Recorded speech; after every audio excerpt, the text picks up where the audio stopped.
picture a building. 6 stories of brick the colour of old bruises, wedged between 2 identical buildings on a street so narrow that the top floors nearly touch across the gap. Walls that were supposed to be white, but are now the grey-brown of dishwater left to sit for 3 days. No garden, no yard worth speaking of. 1 door, shared by everyone. Now fill that building with people. Not a comfortable number of people. Not a family or 2 families, or even a floor of tenants.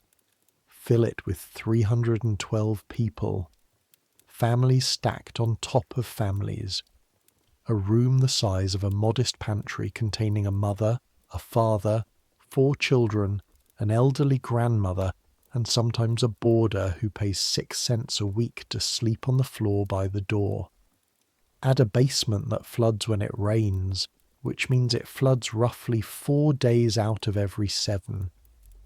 Add privies in the back courtyard, 2 privies for 312 people. That overflow into the soil, and from the soil into the well, and from the well into everyone who drinks from it.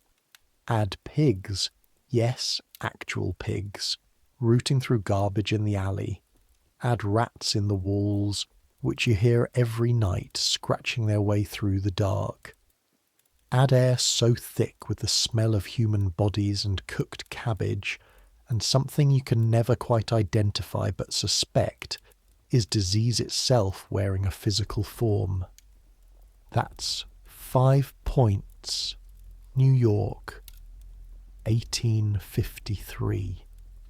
The most dangerous neighborhood in the most dangerous city in America. A place where you could die of cholera in the morning and find no one to bury you by evening. A place where children grew up without ever seeing a tree that wasn't stunted and half dead from the coal smoke. A place where immigrants arrived full of hope from Ireland and Germany and Italy, and found themselves crammed into rooms that made the worst hovels of their home countries look spacious. We're going back there tonight. Not as historians standing safely at a distance, taking notes about mortality rates and social conditions. We're living it. 1 night, 1 building, 1 slow disaster unfolding behind every closed door. And when I say disaster, I don't mean a sudden one. I don't mean fire or flood, though those happen too. I mean the quiet, grinding, invisible kind of disaster. The kind that spreads through walls and water and the touch of unwashed hands. The kind that kills people over the course of days or weeks or years and gets recorded in city ledgers as fever or flux or unknown causes, because even the doctors don't fully understand what they're looking at yet. I make these sleep stories, and sometimes I wonder what that says about me, that I keep going back to the worst rooms in history, the places full of sickness and cold and impossible choices. Either way, get comfortable, pull the blanket up, close your eyes. Here we go. Your eyes open to darkness, not the comfortable darkness of a bedroom with curtains drawn, the particular darkness of a room with no window, where the only light that ever enters is what leaks under the door from the hallway, and right now, in the hours before dawn, there is no light in the hallway either. You lie still for a moment, just breathing, just existing. The sounds come first before anything else. Coughing. 2 floors up, someone has been coughing all night. A wet, deep cough. The kind that rattles in the chest and doesn't stop. You've learned to sleep through it, the way you've learned to sleep through the rats and the crying babies and the arguments that drift up through the thin floors from the Maloney family below. But you're always aware of it, even in sleep, even now. Underneath the coughing, the building breathes. It sounds like a living thing, this building. Timber contracting in the cold. A drip somewhere, rhythmic and patient. Water finding its way through a crack in the roof, down through 6 floors to wherever water goes in a building like this. the scrabble of something small and fast in the wall beside your head.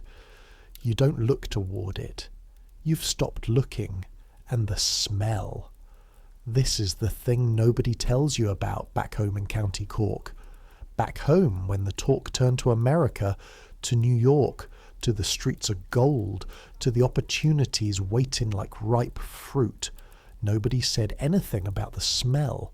It hits you now, the way it hits you every morning, even after 2 years of breathing it. Your own corner of the room first, unwashed wool and straw, and the faint sour note of bodies that have been sleeping in their clothes because the room is too cold to undress properly, and there is nowhere to put clean clothes anyway. Then the room itself, the shared layers of 6 people's exhalations of food cooked on the small brazier in the corner last night. Cabbage again, always cabbage, with whatever scraps of salt pork Mrs. Byrne could find at the market, now going cold and rancid in the pot. And then, underneath all of that, the smell that lives in this building, the way cold lives in stone. The smell of the privy that sits outside the back door, just a few feet from where everyone draws their water. The smell of the basement that flooded again 2 nights ago and hasn't dried, because basements in buildings like this never fully dry. The smell of decay, of things rotting slowly, of disease making itself at home. That's 5 points in the autumn of 1853. You know it in your bones now. You know it so well you stop noticing it most days, until you go out and come back and it hits you again like a door slamming in your face. Welcome home. Your name is Seamus Callahan. You're 21 years old, and you arrived here on a coffin ship from Cork 3 years ago, with nothing but the clothes on your back and a letter from your Uncle Patrick that said, "Come, there is work. America is not what they say, but it is better than starving." Your Uncle Patrick was right on both counts. You've been sleeping on the left side of a straw mattress you share with your friend Colm Devaney, who is not your cousin, but might as well be. You grew up in neighbouring townlands. You crossed the Atlantic together. You share a blanket and have never found this strange because you've never had enough blankets to make strangeness an option. Colm is still asleep, his back to you, breathing in the slow, regular way of someone who genuinely hasn't woken up yet. Which means it's still early. Colm wakes at the slightest thing. You try to go back to sleep. The cough upstairs does not stop. You lie there, staring at a ceiling you can't see in the dark, and you count what you know about the sound. 2 floors up. That's the Flanagan room. Old Mr. Flanagan and his wife Bridget and their son Danny, who is 17 and strong and healthy except that 3 days ago he started coughing, and now he cannot stop. You've heard that cough before. Everyone in this building has heard it before. Everyone in 5 Points has heard it. Consumption, the older women call it. It consumes you from the inside. You start with the cough, and then the cough gets worse, and then you start losing weight, and then the handkerchief you cough into starts coming away with blood, and then, eventually, it takes you. You don't know how long it takes. Could be months, could be years if you're lucky, could be faster if something else gets you first. You close your eyes again and try not to think about Danny Flanagan. By the time the light starts bleeding under the door, not dawn exactly, just the grey pre-dawn that tells you the night is over whether you're ready or not, you give up on sleep and sit up. The room is cold. Not winter cold yet, but October cold. The kind that finds its way through every crack in the walls and sits in the floorboards and comes up through the soles of your feet when you stand barefoot on the wood. You stand barefoot on the wood. Your feet find the familiar geography of the room without light. 3 steps to the left to the small wooden crate that holds your things. The crate contains a change of shirt, your Sunday trousers, a broken-handled razor, a small piece of soap gone to a nub, a letter from your mother that you've read so many times, the paper has gone soft as cloth, and the tin cup you use for everything. You dress in the dark without waking column. You've gotten good at this. The shirt is rough wool, the kind that's stiff with use and never quite gets clean, no matter how many times you drag it across the washboard in the communal water tub on the 3rd floor. It scratches against the back of your neck every morning. After 3 years, you've stopped noticing it mostly. On mornings like this, when you're tired and cold and didn't sleep well, you notice it. The trousers have a patch on the left knee that Mrs. Byrne sewed for you when you tore them on a nail. She did it without being asked and wouldn't accept payment, and you've thought about that kindness many times since, in the way you think about small kindnesses when the large world is being unkind. Boots. Your one real expense. Good solid boots that cost you 3 weeks of wages and that you oil every Sunday, because boots that last are worth their weight in gold in this city, where walking is how everyone gets everywhere, and bad boots mean wet feet, and wet feet means something worse than wet feet, in a place where disease is always looking for a way in. You ease open the door to the hallway. The hallway of the building at 14 Orange Street smells like everything and nothing specific. Orange Street. You don't know who named it. There's no orange here, no citrus, no colour, nothing that would remind you of fruit. Just this narrow corridor of a street in the heart of 5 Points, where your building stands shoulder to shoulder with 6 others exactly like it. All of them backing onto the same courtyard, all of them feeding into the same overflowing privies, all of them drawing from the same pump in the yard whose handle is green with age and squeaks on every pull. The hallway is 4 feet wide. The walls are wood that was once painted but has been repainted so many times, and so badly that the paint comes off on your sleeve if you brush against it.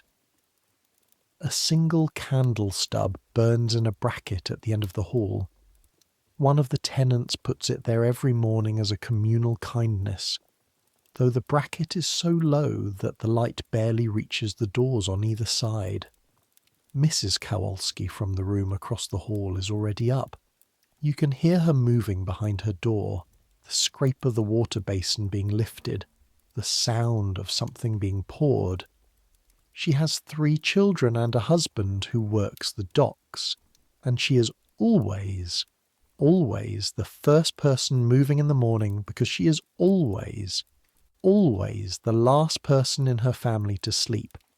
You walk toward the stairs, past the door of the Moretti family, 6 people in 2 rooms. The oldest daughter, Lucia, already old enough to work in the collar factory on Canal Street. Past the room that belongs to the man no one knows the name of. He's been here 6 months, pays his rent on time, goes out early and comes back late, and nobody has ever heard him speak in English or any other language anyone recognises. Past the room where the 3 brothers from Galway live, Patrick and James, and a third one whose name you can never remember. Connell, you think, who all work at the same slaughterhouse on the east side and come home each night smelling like blood and bone. The stairs groan under every step. They always groan. You've stopped worrying about whether they'll hold. If they were going to give way, they would have done it long before you arrived. The 2nd floor is quieter. The 3rd floor has the communal water tub, and the room where Mrs. Sullivan, the oldest woman in the building, lives alone since her husband died of typhus in the spring, and her children sent her money to come but not enough to come back. The fourth floor is where you hear the coughing getting louder as you pass, and you pause for a moment outside the Flanagan door. Nothing but coughing. You stand there for maybe 3 seconds. Your hand reaches toward the door, stops. There's nothing you can do for Danny Flanagan at 5 in the morning. You're not a doctor. You're not even close to a doctor. But in 4 hours you will be with one. Because this is what you do now, not what you planned, not what you imagined when you stepped off that ship and smelled New York for the first time, but what you found your way into by luck and necessity and the particular ability to keep your head calm in a room where everyone else is losing theirs. You work for Dr. Edmund Reeves of the New York Dispensary for the Poor. You carry his bag. You knock on doors and explain who he is and why he's come. You hold down limbs when there are limbs to hold down. You clean up afterward when there is cleaning to do. You walk with him through the worst rooms in 5 Points, and you translate Irish when the doctor's schoolbook Irish fails him, which is often. It is not a job that pays well. It's not a job for which there was any official hiring process. You fell into it sideways when Reeves found you calming down a panicked mother during a house call he made to the room below yours 8 months ago, and he said, "You, do you want work?" And you said yes before he finished the sentence, because you always say yes to work. It pays better than the docks.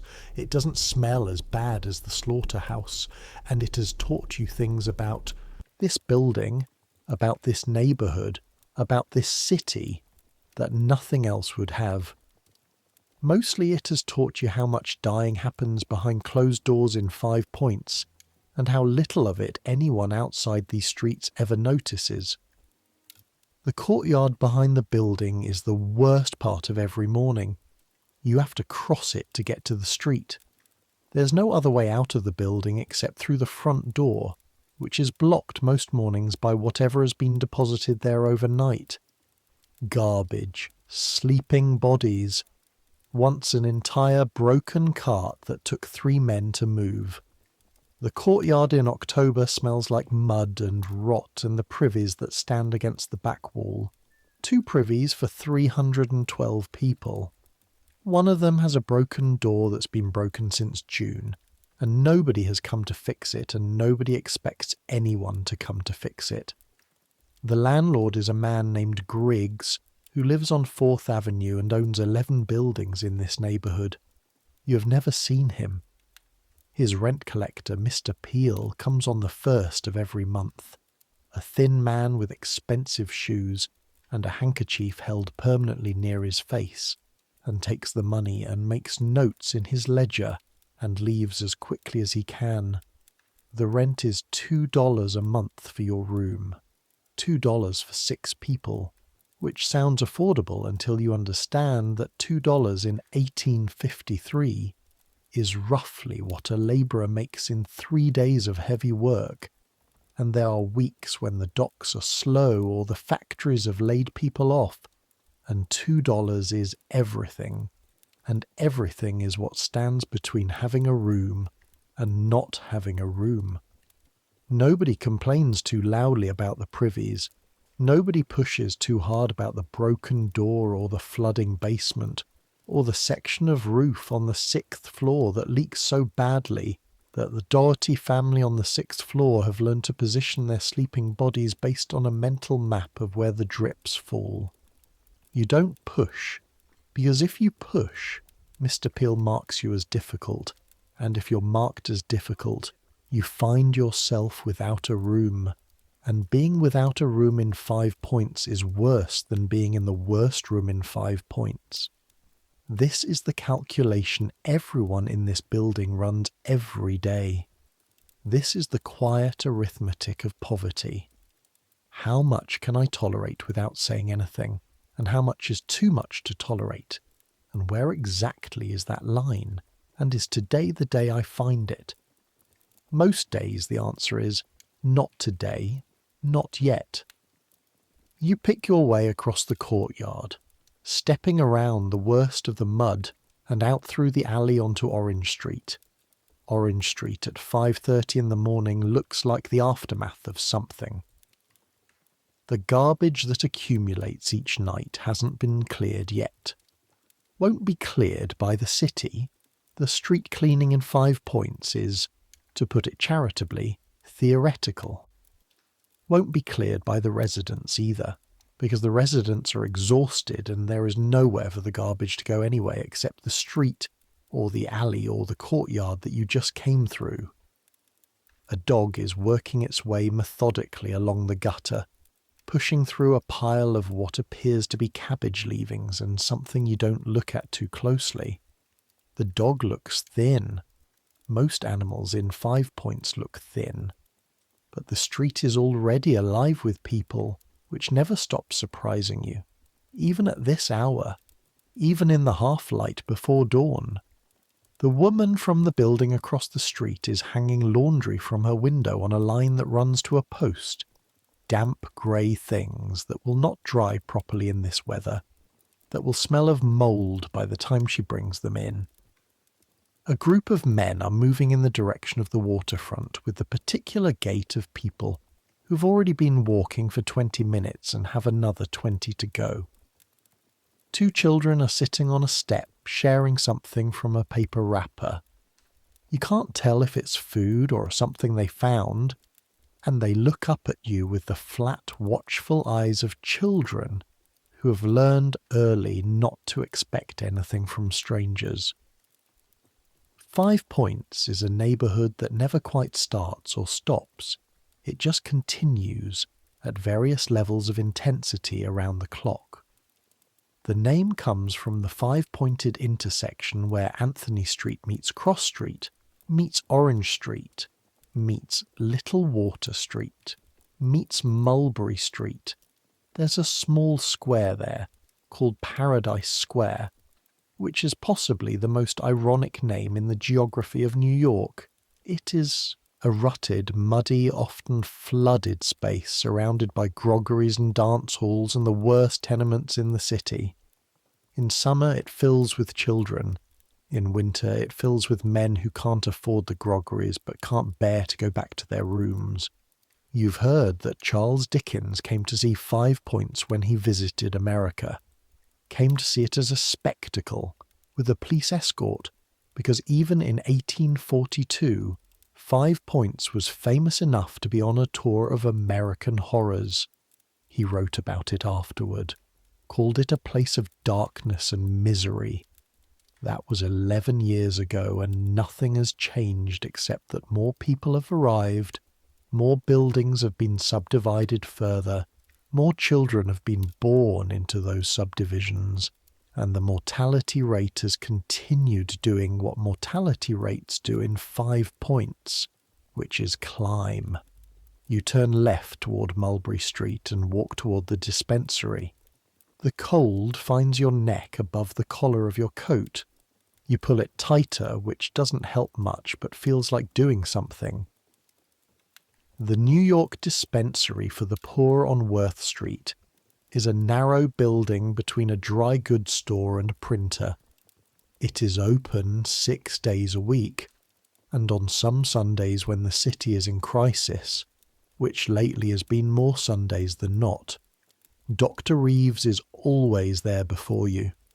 This is not a statement about the doctor's virtue.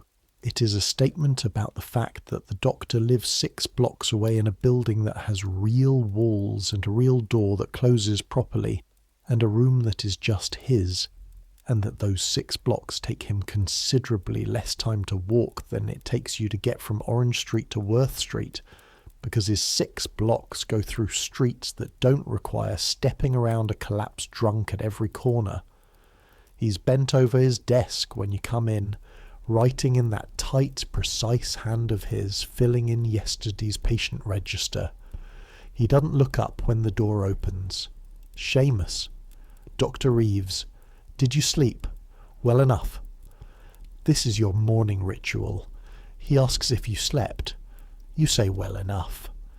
He makes a small sound that might mean anything. He's never told you whether he sleeps well himself, and you have never asked. You've learned that Dr. Reeves is a man who answers questions and occasionally asks them but does not offer information about himself unless he has a reason to. He's 53 years old and has been practicing medicine in this city for 22 of those years. He's not a wealthy man. Doctors who work the dispensaries for the poor are not wealthy men. The wealthy men with medical degrees go uptown to the brownstones and parlours of families who can pay them properly. Reeves chose this, or ended up here, or drifted here by degrees from whatever his original intentions were. You've never been entirely clear on which. He has a large collection of books, a decent coat, and a habit of pressing his lips together when he encounters something that confuses him, which, this autumn, is happening a great deal. Flanagan boy on Orange Street, you say, hanging your coat on the hook by the door. Coughing worse last night. Reeves nods slowly, still writing. How bad? Bad enough to wake me. Deep cough. Wet. We'll look in on him today. You don't say what you're both thinking. You're both thinking that a wet deep cough in a 17-year-old Irish boy who lives in a building in 5 Points is something specific, something with a name, something that has been presenting itself at this dispensary in growing numbers for the past 5 years. You don't say it because you both know it, and saying it changes nothing, and Reeves has a rule about catastrophizing before breakfast.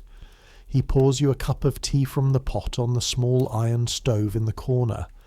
The tea is strong and barely sweet.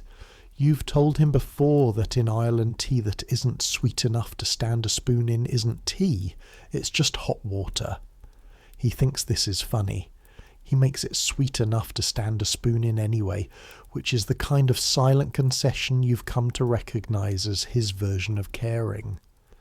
You drink it standing up because sitting feels like giving in to the cold and the tiredness, and the day hasn't started yet.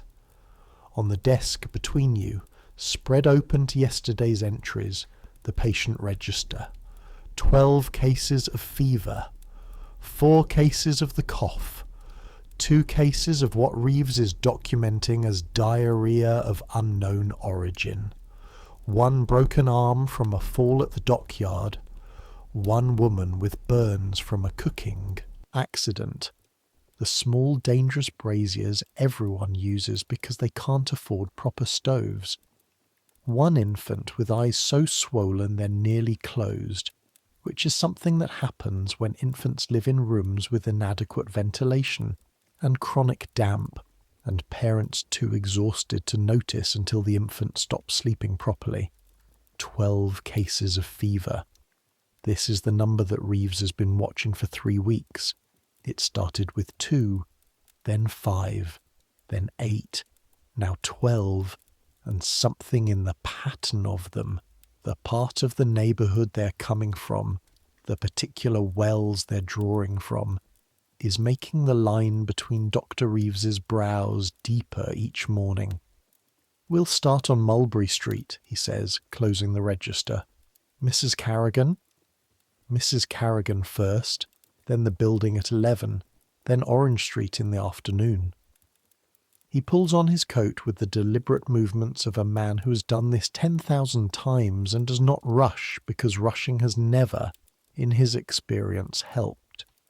You lift his bag, black leather, worn at the handles, heavy with the tools of his trade.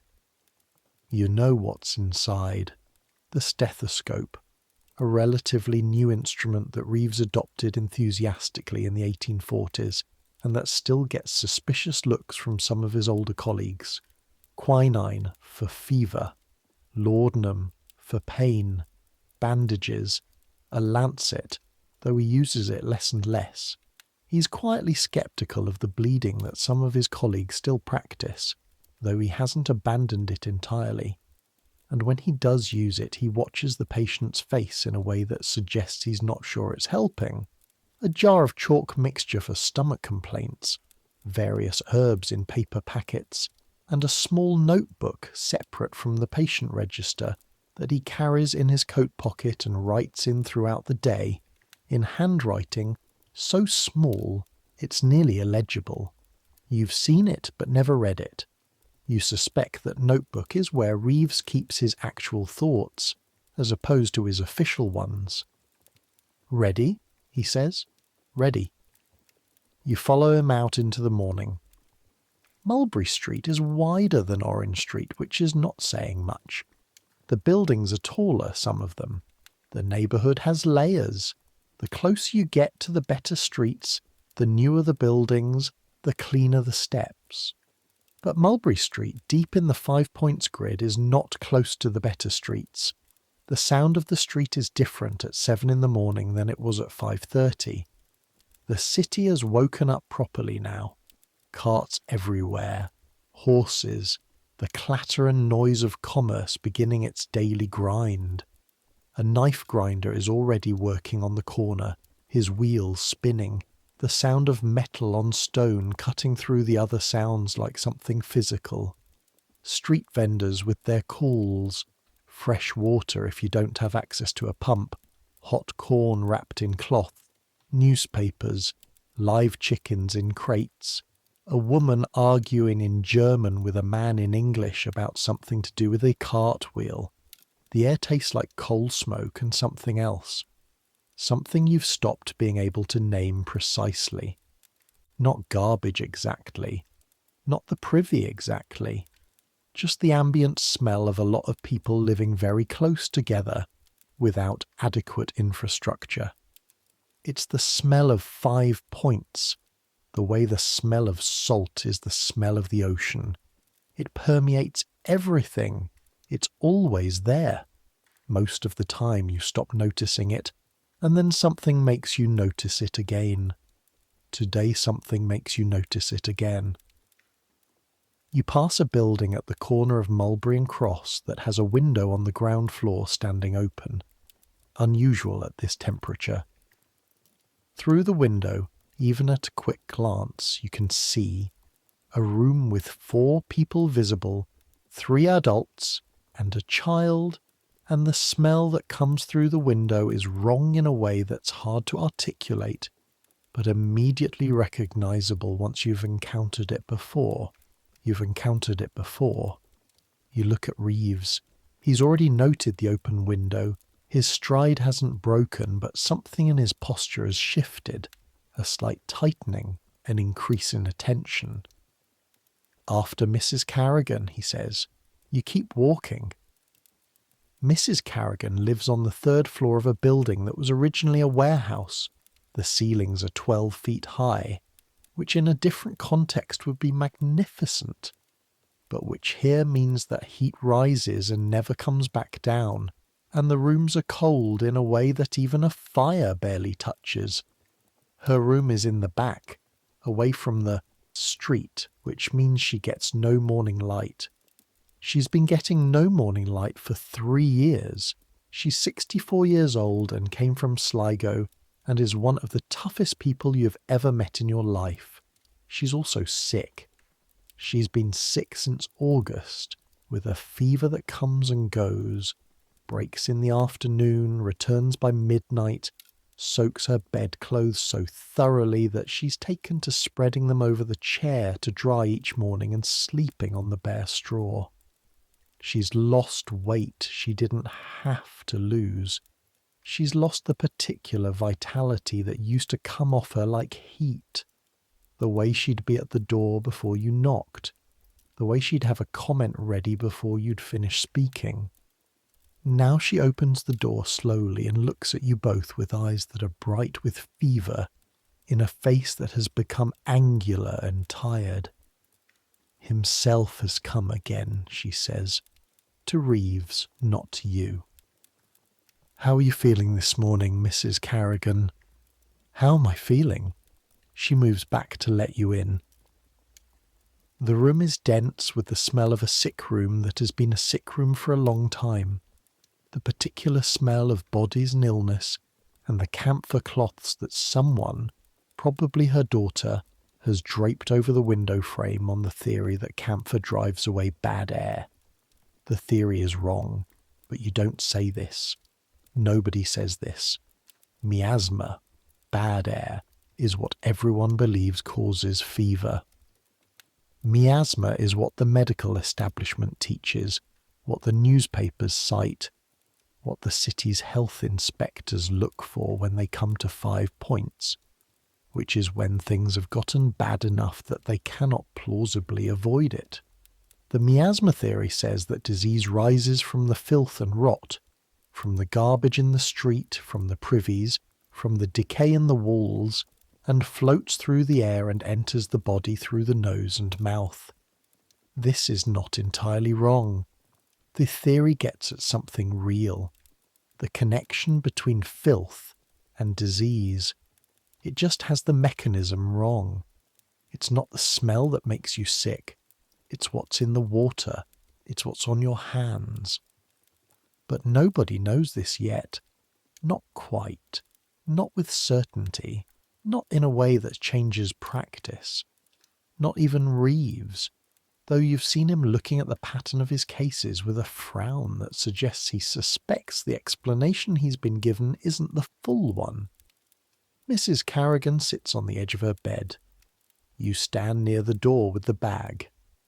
Reeves pulls the small wooden chair close and sits in front of her in that particular way he has, at her level, looking at her directly, not at the wall above her head. The fever broke last night around midnight, you say. She's told you this already.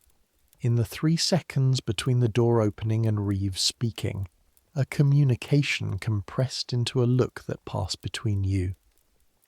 Aye, she says, but it's back this morning. I can feel it. Reeves lifts the stethoscope. She opens her dress at the collar, patient and uncomplaining without being asked. She's done this 7 times now. He listens. The sound of his own breathing while he listens. The distant city noise. The cough from another room somewhere in the building. Different cough from the Flanagan boy.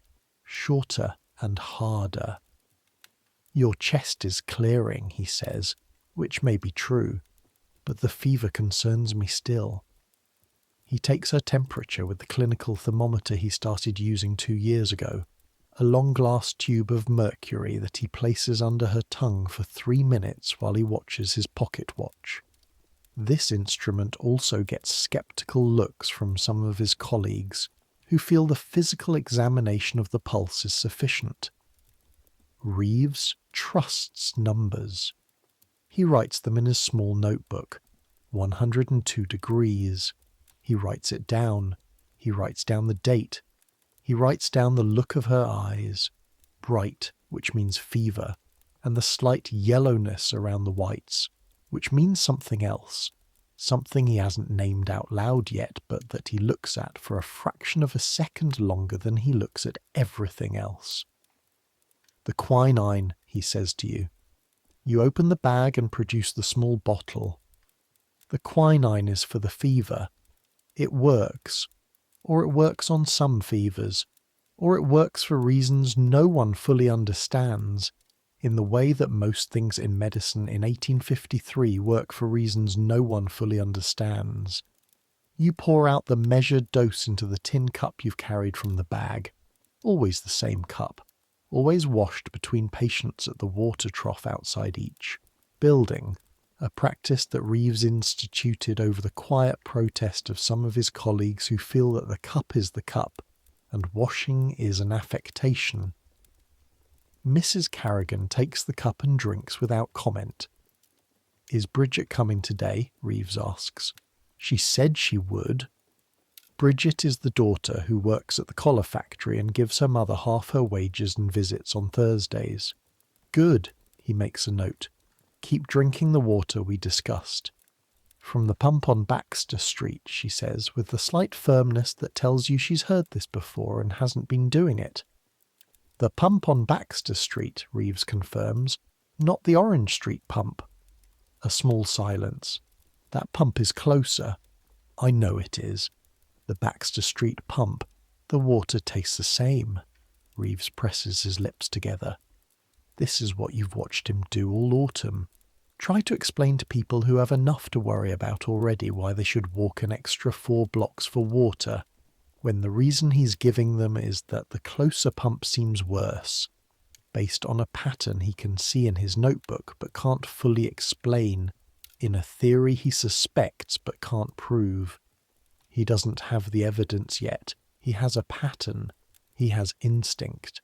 He has the look of a man who is starting to see something in the data but hasn't figured out the mechanism. The Baxter Street pump, he repeats quietly. Please, Mrs. Carrigan. She looks at him for a long moment. She's lived long enough to have a sense for when a doctor is guessing and when a doctor actually knows something. I'll use the Baxter Street pump, she says. He nods, stands, replaces the chair precisely where it was because he always does this, always leaves a room the way he found it.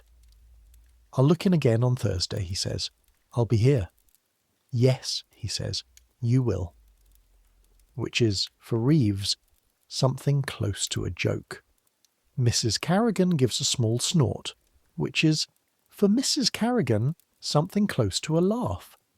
You follow him out into the hallway and back down the groaning stairs and out onto Mulberry Street. The building at the corner where you notice the open window. You stop at the entrance. The door is already open, also unusual, also a sign.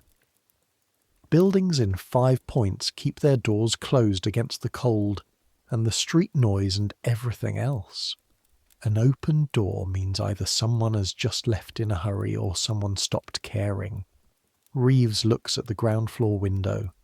The smell that came through it earlier is stronger here at the door. What do you think? He says. You know what he means. It's part of your unspoken arrangement, developed over 8 months of working together. You see things he might miss, being from outside the neighbourhood, outside the community. You know the social patterns. You know which families are recent arrivals and which have been here long enough to have learned the basics of city survival. You know who has been sick and who hasn't. You know from the gossip of the hallways and the courtyard. 100 things that don't get written in any official register. The O'Connell family lives there, you say. Ground floor, left side. Husband works the docks. Wife is home with 4 children. The eldest is maybe 12. How long since you've seen any of them, you think? 3 days, maybe 4. Usually the youngest runs in the courtyard at Orange Street. I see her when I come out in the morning. I haven't seen her in 3 or 4 days. Reeves says nothing. He steps inside and you follow him. The hallway smells like the smell from the window, closer and heavier. It's the smell of a sick room, of a room where multiple people have been sick for multiple days, of a room that has not been adequately ventilated because adequate ventilation in October in a ground floor room in 5 points means cold air, and more cold means more sickness, and that's the trap. The things that might help look like things that make it worse. And so people shut the windows and the sickness stays inside and gets denser. You knock on the door on the left. Silence. You knock again. A sound. Finally. Movement. Slow and effortful. The door opens. Mary O'Connell is 31 years old and looks 50. You've seen her on the street dozens of times. A compact dark-haired woman, brisk, always moving, always with a child on her hip or in hand or following behind. Today she's in her dress without her apron, her hair loose and unwashed, and her face. Her face is the grey-white of someone who has not slept properly in several days. Her eyes are sunken, her lips are cracked dry at the corners. Mrs. O'Connell, you say? This is Dr. Reeves from the dispensary. She looks at both of you for a moment with an expression that isn't quite relief and isn't quite hope. It's the expression of someone who knew something was wrong and wasn't sure anyone was going to notice. It's Michael, she says. and the two wee ones.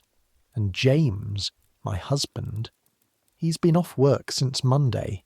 I didn't want to. She stops, looks at Reeves.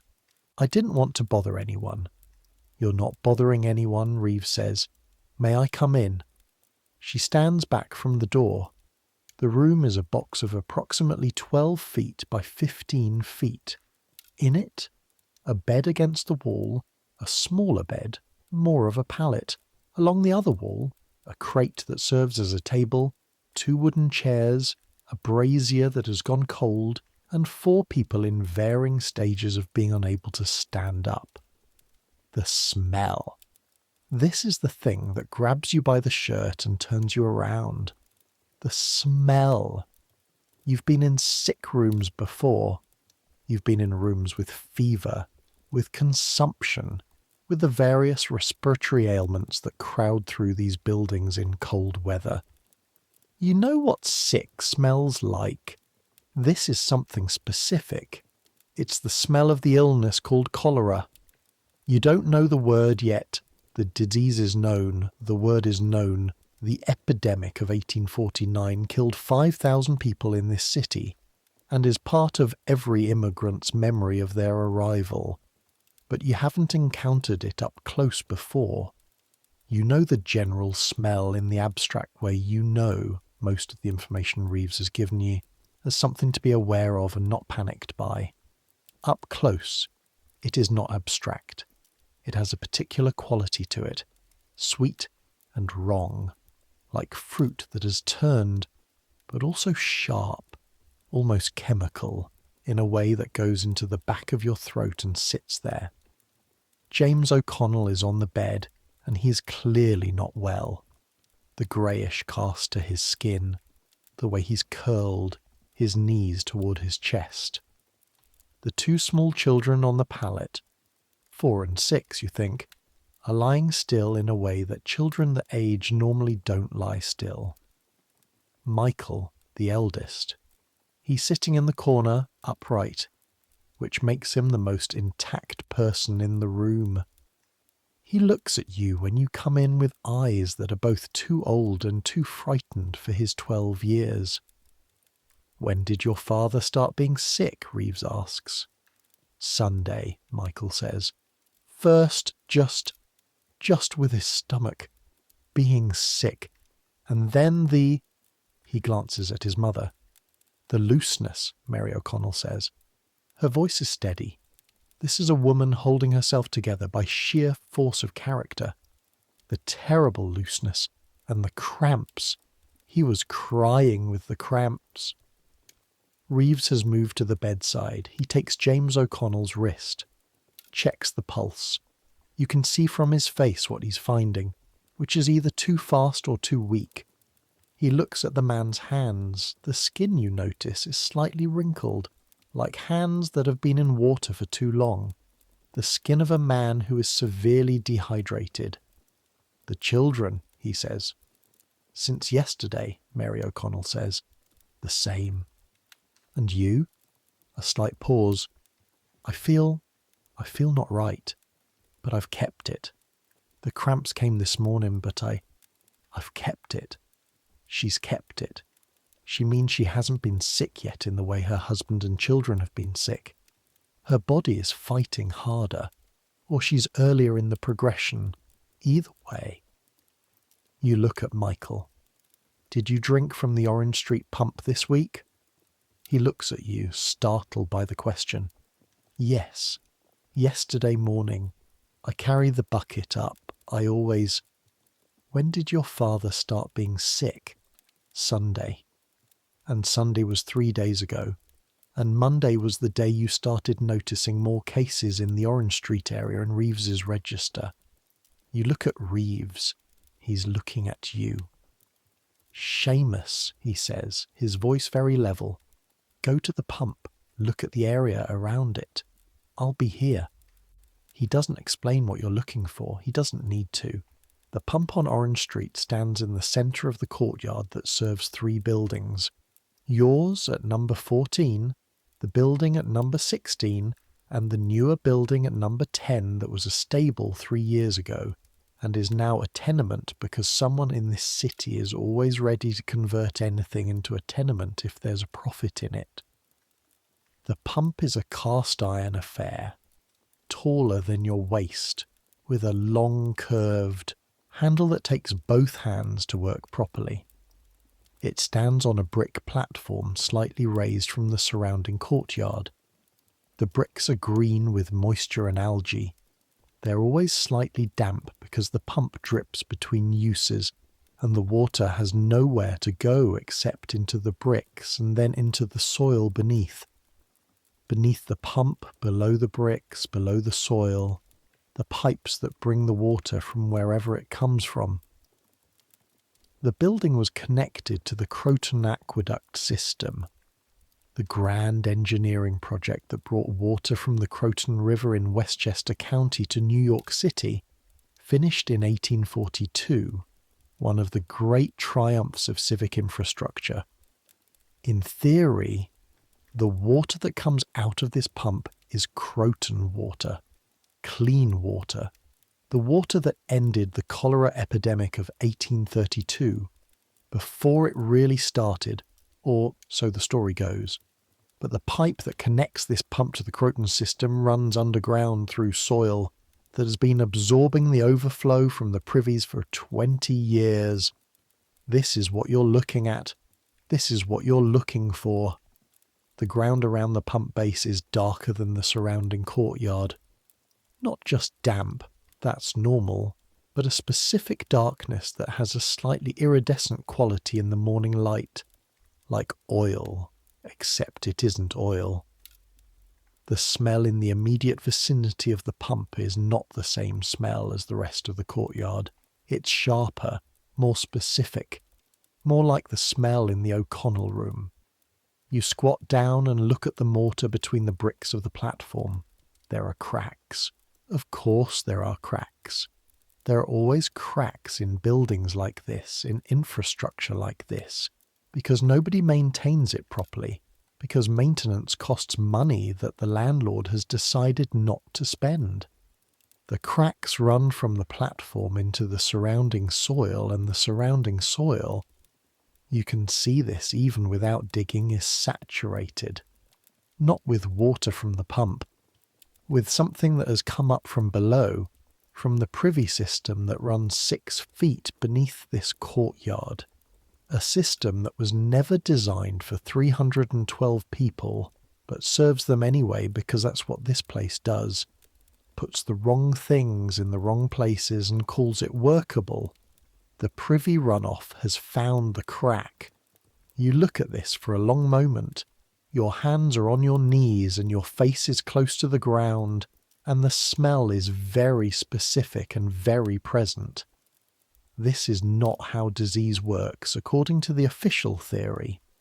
The official theory says the smell is the disease, that the miasma rising from the rotting matter is what makes people sick. Under that theory, the pump is dangerous because it smells bad. The smell is bad. The ground around the pump is contaminated by privy runoff, but something is telling you. Something in the pattern you've watched Reeves document, in the way he asks people where they're drawing their water, in that line between his brows that gets deeper when he talks about the Orange Street pump, that it isn't the air around the pump, it's the water coming out of it. You stand up. On the far side of the courtyard, a woman from your building is approaching with a bucket. Mrs. Hannigan from the 5th floor. You know her from the stairs, from the Sunday mornings when you both go out at the same time. She's carrying an empty bucket and heading for the pump, and she looks tired and cold, and has no reason to expect that this morning is going to be different from any other morning. Mrs. Hannigan, you step toward her. She stops, looks at you. Could I ask you to use the Baxter Street pump today? She blinks. The Baxter Street pump? That's 1/2 mile. I know it is. I think... You stop. What do you say? The doctor thinks the Orange Street pump might be making people sick. The doctor suspects but can't prove that something is wrong with the water. Dr. Reeves has been advising his patients to use the Baxter Street pump, you say. This is technically true. Just for now, until he's satisfied the Orange Street pump is all right. She looks at the pump, looks at you. She's a sharp woman. She runs the 6th floor of your building with the quiet authority of someone everyone respects because she's earned it, and she doesn't suffer fools. You watch her run the calculation. Who is this? And should I believe him? And is this worth an extra half-mile with a bucket? There's illness in the building, she asks. There may be, you say.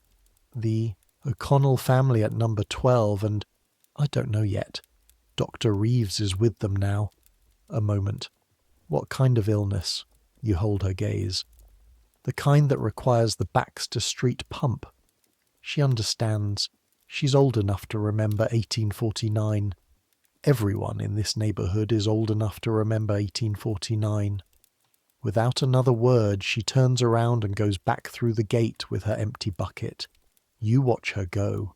Then you stand in the courtyard with the smell of the pump and the sounds of the city above you and the weight of what you're looking at pressing down on you like a hand on your chest. You're 21 years old and you grew up in Cork and you've been in New York for 3 years. And you've never, in any of those years, felt as small as you feel right now, in this courtyard, with the crack in the pump platform and the smell. Because what you're looking at, what you're starting to understand, is that this pump has already made people sick. James O'Connell, who was crying with cramps on Sunday, his small children lying still on a pallet in a ground floor room, Danny Flanagan upstairs coughing with his wet cough, which might be consumption, or might be something compounding, consumption in a body already weakened by something else. And this morning, before you came out, you saw at least 6 people using the Orange Street pump. You go back to find Reeves. The next 2 hours are a different kind of walking than any other walking you've done in this city. Not errand walking or exploration walking, or the grim trudge to work in the dark. This is house to house, floor to floor, door to door walking. The kind where each knock might open onto something ordinary, or onto something that rewrites your understanding of how bad things are. Reeves has a list now, from the register. The cases in the Orange Street vicinity. He makes you knock because people open doors faster for someone who sounds like them. You knock. You explain. You step inside. Room after room. A German family on the 2nd floor of number 12. The Webbers. 4 of them. All sick. The father in the worst state. The mother still upright, but barely. She doesn't speak English. And her German is dialectal enough that Reeves's schoolbook German barely helps. You communicate mostly through demonstration, miming the drinking motion and shaking your head and pointing in the general direction of Baxter Street, until she nods with the expression of someone who has agreed to something she doesn't entirely understand. A room on the 3rd floor where an old man lives alone. So alone that when you knock he looks at you both with the absolute non-surprise of someone for whom visitors are not a feature of life. He's running a fever. He tells you in Irish, Cork Irish, close enough to your own, that he's been feeling wrong since the beginning of the week, but he didn't want to say anything because the last time he said something about being unwell, his landlord tried to move him out. You tell him in Irish that you'll be back, that he should eat nothing and drink nothing from the Orange Street pump. He says in Irish that he understands, and his voice has the particular flatness of a man who's been told many things over the course of a long life and has learned to wait and see which ones turn out to be true. A room on the 4th floor with a family of 6 who are all fine, all apparently healthy, who draw their water from a different courtyard's pump entirely because their landlord had the pump moved in the summer and they've been complaining about it ever since. Reeves asks twice which pump, writes it down, asks the father to describe exactly where the water comes from. The father describes it. Reeves writes it down. The notebook is filling up. By 10 in the morning, you've knocked on 14 doors and found 7 households with illness. The illness has a pattern.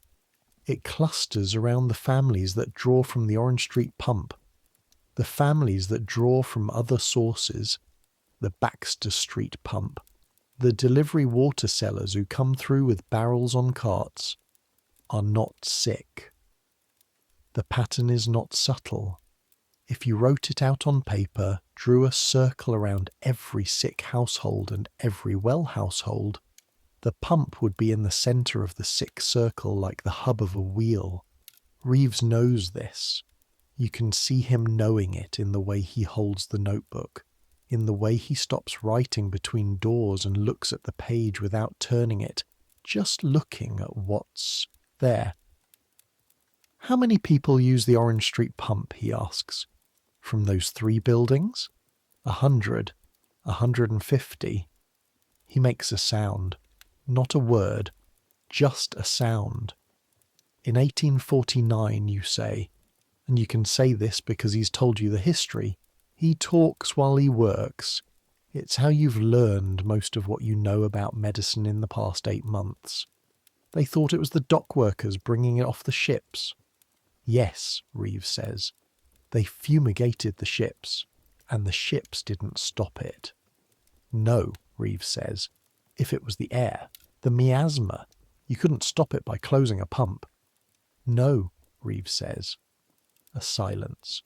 You're standing between 2 buildings in a narrow alley between Orange and Cross Street. The city moving around you, the cold air sharp in your throat. But you think we should close the pump, you say. I think...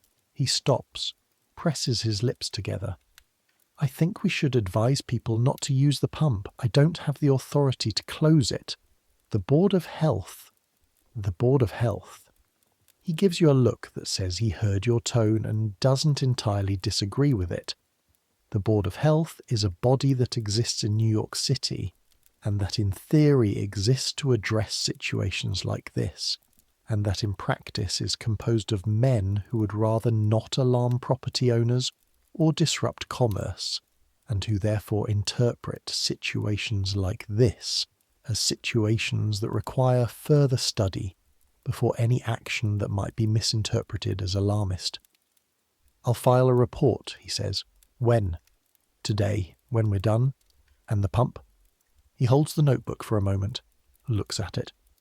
We tell everyone we see. Today, Baxter Street. Tell everyone we see. It's not enough. You both know it's not enough.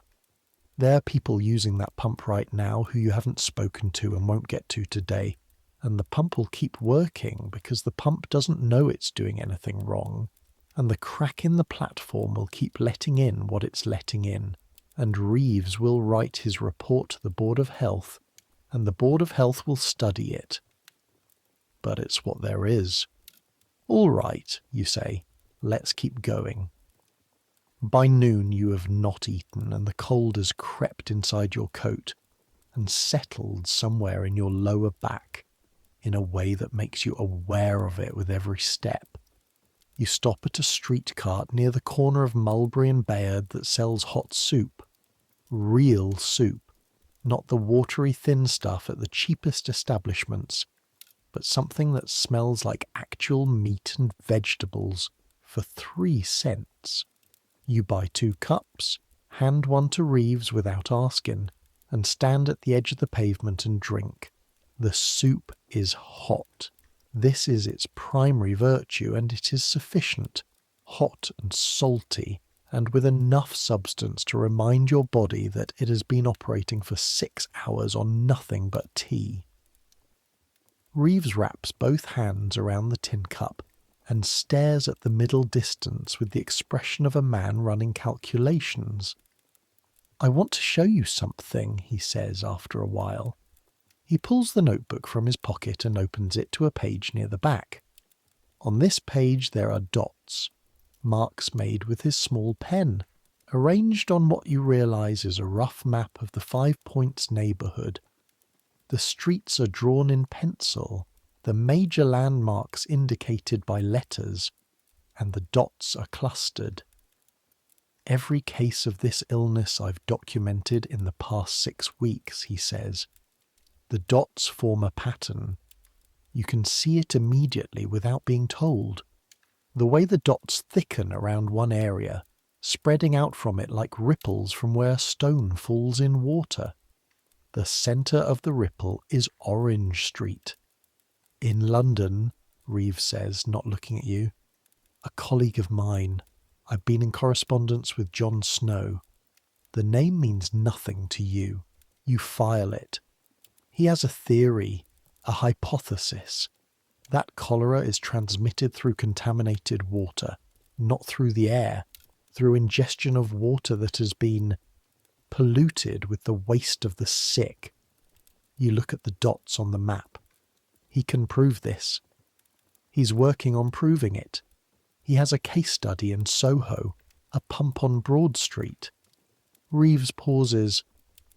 "He published 2 years ago on the subject. Most of his colleagues think he's wrong. The miasma theory is very well established. Very well."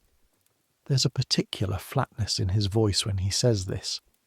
"And it has the advantage of being convenient. If disease comes from bad air, you cannot be held responsible for the air.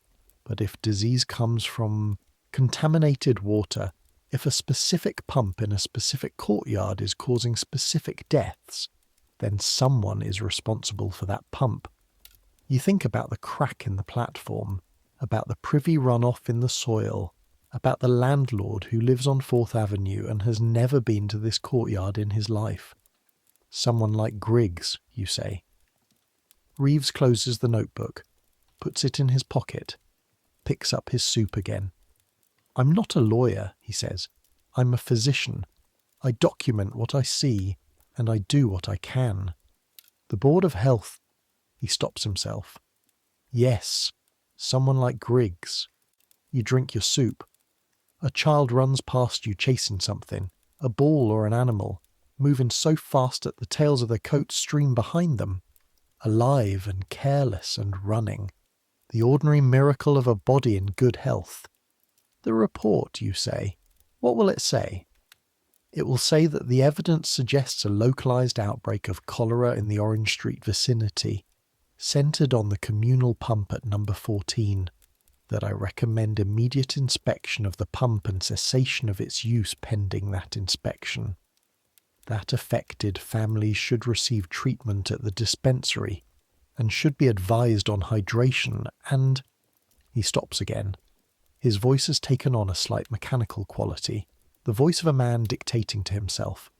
"And it will be filed, and it will be read by someone, eventually." "How eventually?" He looks at you. His face is tired in a way that goes past the fatigue of this morning. "We keep going today," he says. "That's what we can do. Keep going today. There's a building on Baxter Street that you haven't been to before." Reeves has it on his list from a note passed through the dispensary earlier in the week by a nun from St. Bridget's Church on Avenue B, a brief letter that said 3 families were sick and unable to come to the dispensary and could the doctor come to them. The building on Baxter Street is different from yours. Not better, exactly. But different in a way that tells a different story. Whereas your building on Orange Street was built as a warehouse and then adapted, badly, inadequately, but at least with some knowledge of what a building ought to be. This building was once a stable, that was then converted by someone who saw no need to remove the stall partitions and instead simply built walls and floors around them, creating rooms that are not quite the shape of any room you've encountered before, wider than they are deep, or deeper than they are wide, with ceilings that slope where the old stable roof slopes, and sudden transitions between floor heights where the stall floors were different heights. It sounds strange. It is strange. You've long since stopped being surprised by the inventiveness of people who want to extract rent from a space. The family you're here for is the Quigleys. On the second floor, technically the mezzanine, which was originally the hay storage above the stable, you find them in a room that is approximately 8 feet by 10 feet and contains Patrick Quigley, 43, bricklayer, lying on the floor on a makeshift bed because the actual bed is occupied by his wife Nora, 38, and their daughter Margaret, 9.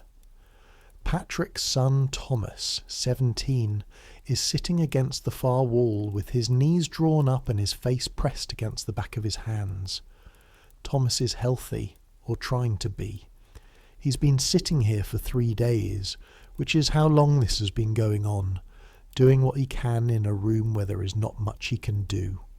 He looks up at you when you come in, and his face runs through something complicated and rapid. Hope, suspicion, assessment, before settling on something guarded but waiting. "You're from the dispensary," he says. "This is Dr. Reeves." You indicate. "I'm Seamus Callaghan. We've been going through the area." Dar's worst.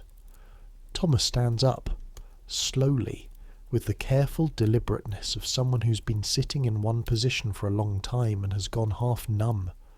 He's as tall as you, broader in the shoulder, with hands that already look like his father's hands, roughed and calloused from the work. Ma's holding on better. Margaret. He looks at the bed where the child is lying. "She keeps asking for water, and I've been giving her water, and I don't know if that's making it worse or—" "Where's the water from?" Reeves asks. Thomas looks at him. "The pump in the courtyard. The Baxter Street." Reeves and you exchange a look. The Baxter Street pump. The pump you've been directing people to all morning. The pump that is, according to Reeves's map, outside the cluster. "That should be safe," Reeves says, more to himself than to Thomas. He goes to the floor bed where Patrick Quigley is lying. Thomas watches. "Boil it," you say to Thomas. "Whatever water you give her, boil it first." He stares at you. "Boil water. On the brazier. Bring it to the full boil. Let it cool enough to drink. Give her that." He doesn't ask why. He's 17, and he's been in this room for 3 days watching his family, and he's ready to do anything that anyone tells him to do, because doing something is better than sitting against the wall while nothing happens. "Where do I—" "The brazier," you say. "Is there a pot?" There is a pot. It's the family's cooking pot, and it smells of the soup from 3 days ago, but it is a pot. You take the water bucket from the corner. It's half full, Baxter Street water, and you pour enough into the pot and you put the pot on the brazier. This is not something you learned from Reeves. This is not something Reeves has told you to do. This is something you are doing because you are looking at a child on a bed who is dehydrated and who needs water, and because something in the chain of thought that has been going on in the back of your head all morning, the pump, the crack, the privy, the map of dots, has pushed you to the conclusion that even water that seems clean might not be, and that heat does something to it, might do something to what's in it, and that a child dying of water shortage is worse than a child given water that has been heated. You don't know the word germ.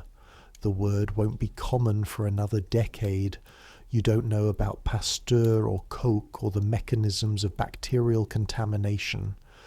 You know about cholera in the way everyone knows about cholera, as a phenomenon, a disaster, a death that comes suddenly from inside. And you've watched Reeves draw his map, and you've stood at the pump and smelled what was there, and you've boiled water before without knowing why you were doing it, just following the instinct of folk knowledge that predates the science, the memory of your grandmother saying always boil the water in a village in Cork where nobody knew why and everyone did it anyway. The water comes to the boil. Steam rises in the cold room. It's the most useful thing you've seen all morning. Thomas is watching the pot with the intensity of a man for whom watching a pot come to the boil is the most important thing happening in his world, which it is. Don't stop doing that, you tell him. Every time she needs water, boil it first.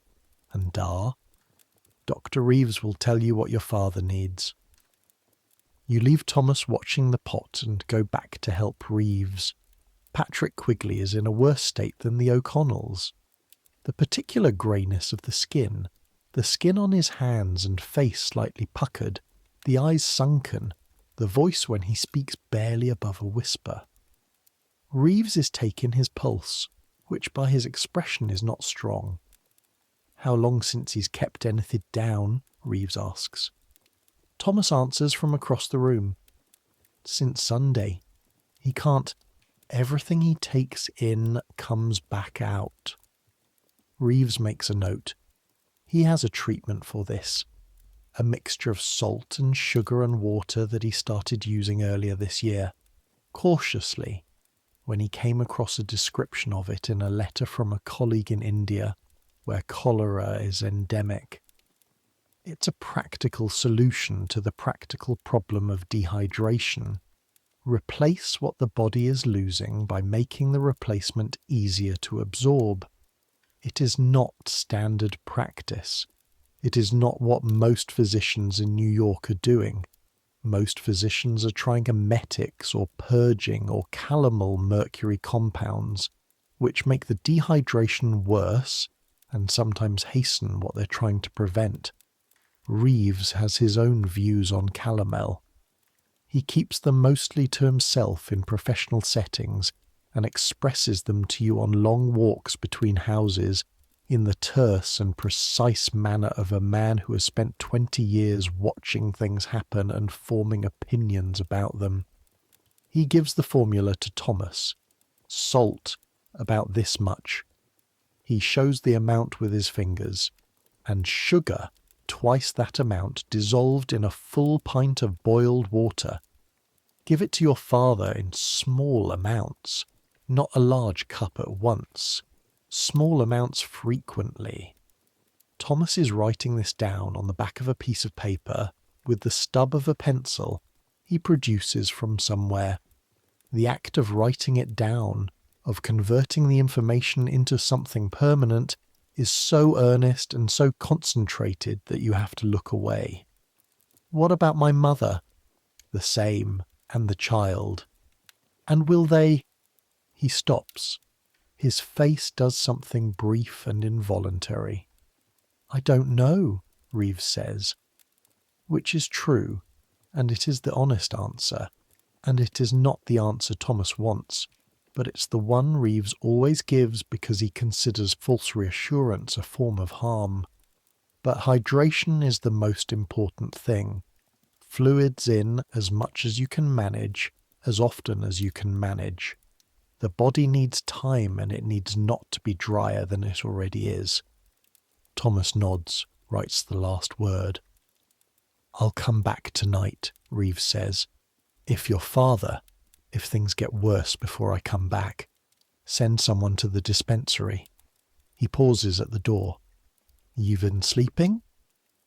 Thomas looks up from the paper.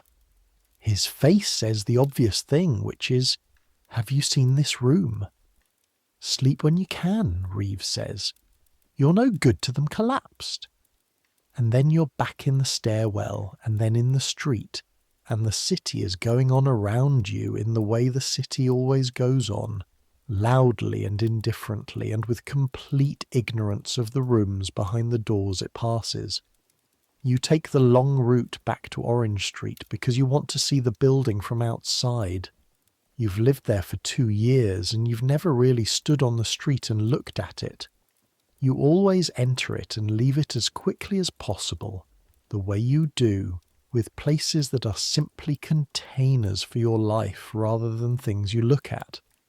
From the outside, it's 6 stories, brick, 3 windows per floor, ground floor commercial at some point in the past. You can see the ghost of a shop sign that was painted over. The bricks are the deep rust brown. Of all the older buildings in this neighbourhood, the windows are small and most of them have rags or paper in the gaps where the glass doesn't fit the frame properly. The front step is worn smooth in the centre from 30 years of people's feet. The door is solid, but the frame around it is warped and the door doesn't close completely flush. There's a gap at the bottom through which cold air and street noise and sometimes water comes in. You look up the face of the building floor by floor. Behind the first window on the second floor, the Maloney family. Patrick Maloney, who drinks too much on Saturday nights and is quiet and defeated the rest of the week. His wife Kathleen, who works 6 days at the collar factory and comes home to cook and clean in the evening, and is the actual reason that family functions. Behind the second floor left window, the German family, the Webers, who you saw this morning, who are sick. Third floor centre, Mrs. Kowalski, who was awake before you this morning. Fourth floor right, the Flanagan room. Danny Flanagan, 17. The wet cough, the weight he's been losing, the particular sunken quality around his eyes. Fifth floor, the Hannigan room, the family with 7 children.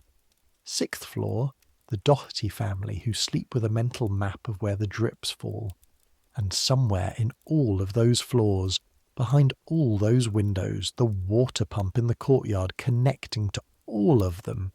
The crack in the platform, the privy runoff in the soil. You count the floors again. 312 people. 312 people drawing water from a pump that is contaminated. 312 people for whom this building is their entire world, or very nearly. The whole compass of their daily existence within a few blocks in every direction. Circumscribed by work and money and the exhaustion that comes from both. How many of them already sick and not knowing it? How many early cases that look like ordinary stomach upset, like ordinary fatigue, like ordinary end of the week rundown? How many people who took a cup of water from the Orange Street pump this morning and will wake up tomorrow with cramps? You stand on the street and look at the building and feel the particular helplessness of someone who can see a problem clearly and cannot fix it, and can only do the small thing in front of them. Knock on the next door, tell the next person, boil the next pot of water. A boy runs out of the front door of number 14, full sprint, nearly colliding with you, maybe 8 years old, dark-haired, eyes wide with the particular joy of children who haven't yet learned that running full speed into the street is dangerous. He doesn't look sick. Yet. The afternoon takes you back inside. You go floor by floor. Not all of it. Not all 312. Not in one afternoon. But as many as you can reach before the light starts to go and Reeves needs to get back to the dispensary for the evening clinic. What you find. On the second floor, the Weber family already sick. On the third floor, 2 rooms of families who seem well, both drawing from a different pump, one from the delivery water cellars, and one room of a woman living alone who has had cramps for 2 days and assumed it was something she ate. She is getting worse. She's not at the stage the O'Connells are at yet, but she's moving in that direction. You can see it in the way she presses her hands to her stomach when she thinks you're not looking. You tell her about the boiled water. She says she'll try. On the 4th floor, The Flanagans. Mrs. Flanagan lets you in with the face of a woman who's been watching her son deteriorate and waiting for someone to come. Danny is in bed. Not the wet cough, not only that. He's running a fever as well. His face has the shininess of fever skin, the slight flush, the particular look of someone whose body is fighting on multiple fronts. Reeves listens to his chest, makes the sound, the lips pressed together. Consumption. Tuberculosis, though the word isn't in common use yet the way it will be, does not respond to anything Reeves has in his bag. It responds slowly to better air, better food, rest, sunlight, and improvement in living conditions. None of these things are available in this building in 5 Points in October of 1853. What is happening with Danny Flanagan is his body was already managing a slow-moving disease, managing it and holding it and possibly staying ahead of it. He's 17 and strong, and young people sometimes hold it for years. And now his body's also dealing with the possibility of a waterborne illness, the early fever and dehydration that you've been seeing all day, and the two together are more than the holding. Reeves gives him quinine and gives Mrs. Flanagan the same instructions about boiled water and small amounts frequently, and says he'll come back, and he says it with the particular steadiness of a man who means what he says, and is trying not to let the steadiness crack. In the hallway outside the Flanagans, with the door closed, you stop. How bad, you ask? Reeves is writing in the notebook. He stops writing without closing it. The cholera component at his level of infection, if he stays hydrated, if his body isn't too depleted, manageable, possible to recover from. But his lungs are... He stops, makes the sound again, the short exhalation. His lungs are not well. Were not well before this. He closes the notebook, puts it away. "We'll come back tonight," he says. "You're heading for the stairs when you hear the sound." It comes from the door 2 rooms down from the Flanagans, a family you haven't knocked on yet today. You've been working methodically, but the building is large and the day has been long, and there are rooms you haven't reached. The sound is a baby crying. This is not unusual. Babies cry in this building more or less continuously, in shifts, so that there is always a crying baby somewhere, and you've learned to filter it as ambient sound. But this cry has something wrong with it. You've never been around infants enough to know exactly what you mean by that. But there is a quality, a flatness almost, underneath the crying, like a wheel that's running true but without enough friction. That is different from the healthy crying of a healthy baby. You knock. The door opens immediately, as if someone was standing right on the other side of it. A woman, 25 at most, in a state of exhaustion so complete that her face has the smooth blankness of someone who's gone past the point where normal expressions require energy. She's holding a baby who's maybe 4 months old. The baby is the source of the wrong sound. He hasn't kept anything down since, she starts, and then she sees Reeves's bag, and then she starts to cry. You step inside. The room is one of the smaller ones, barely bigger than a closet. A narrow bed against the wall. A box with some things in it. A brazier that is almost out. The baby's father isn't there. At work, you assume. Or gone. Or something. You don't ask. Not now. Reeves takes the baby very carefully from the mother's arms. He holds him. It's a boy, you think, though with infants this young it's not always clear at a glance. With the practised gentleness of a man who has held a lot of infants, the baby is listless. The crying has stopped now. It stopped when he was moved, which is a bad sign, a sign that crying was taking too much effort and the effort has run out. His eyes are partly closed. His skin is the colour of old linen. How old? Reeves asks. 4 months and 3 days. The mother says the 3 days with a precision that tells you everything about what those days have meant to her. When did he start being sick? Yesterday evening. First he was just fussy. I thought it was the usual. I thought maybe he just... But then he wouldn't feed. He wouldn't take... She's crying and talking at the same time, the way people do when they've been alone with something terrible and finally have someone to tell. He keeps trying to cry, but it's like he's tired. He's dehydrated, Reeves says. He says it to you, not to her, and then looks at her. His body is losing fluids faster than it can keep them. We need to get fluids into him. He is gentle in a way that is almost unbearable to watch. He lays the baby on the bed, with a care that takes 30 seconds, settling him slowly, and goes through his bag with movements that are quick and certain. Salt and sugar, he says to you. You help him make up the mixture in the mother's tin cup.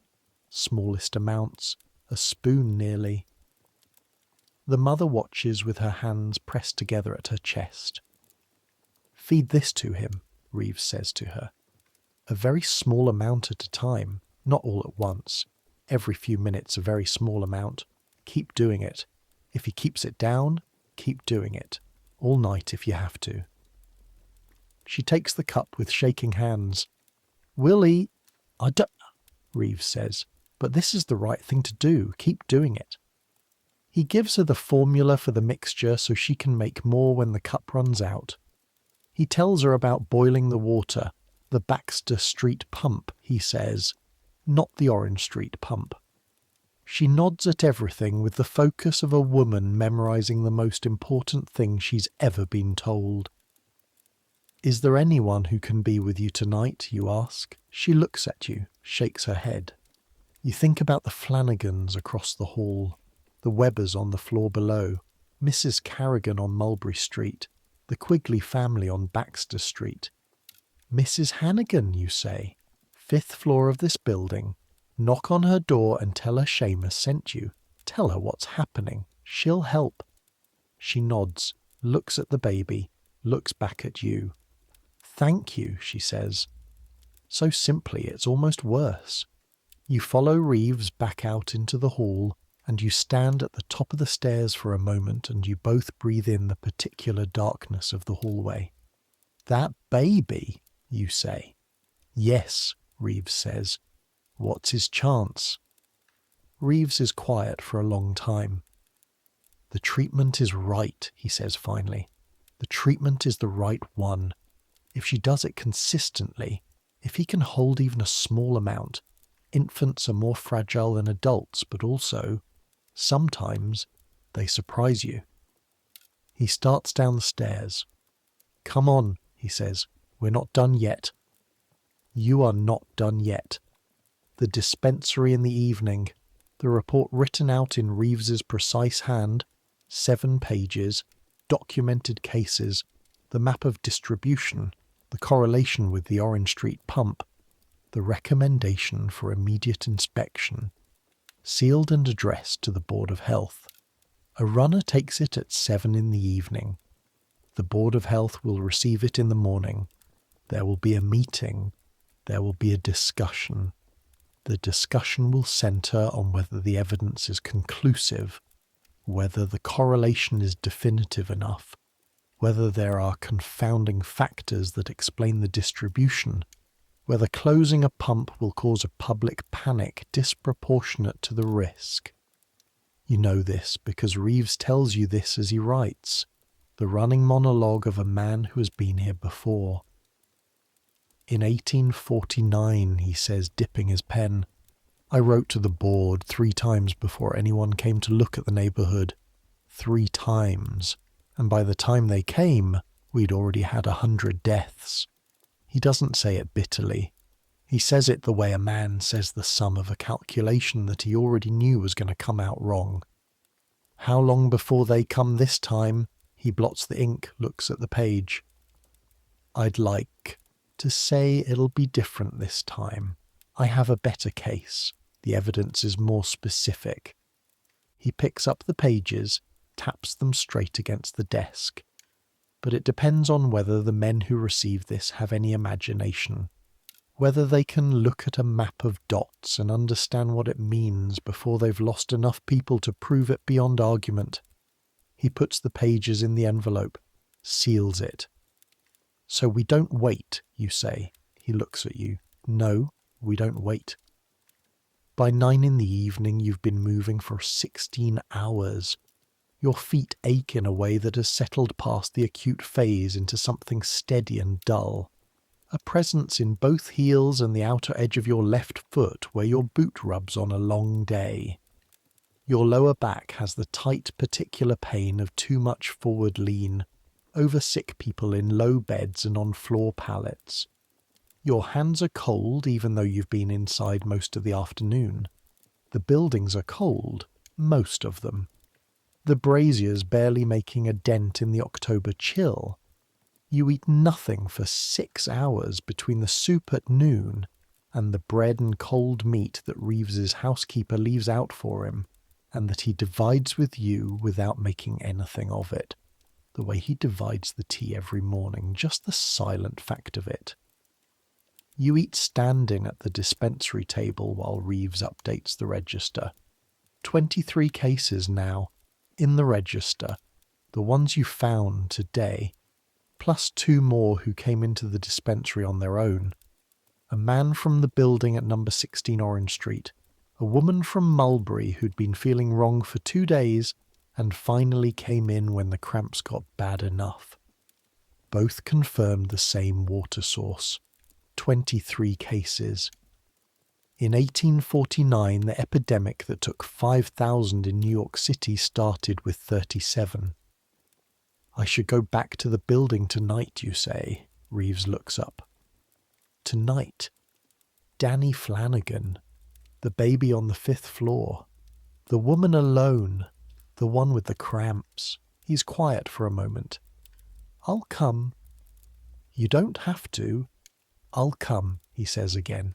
And there's a finality to it that tells you this conversation is over. Orange Street at 10 in the evening is different from Orange Street at 5 in the morning. The daytime commerce is gone. The vendors, the street noise, the children.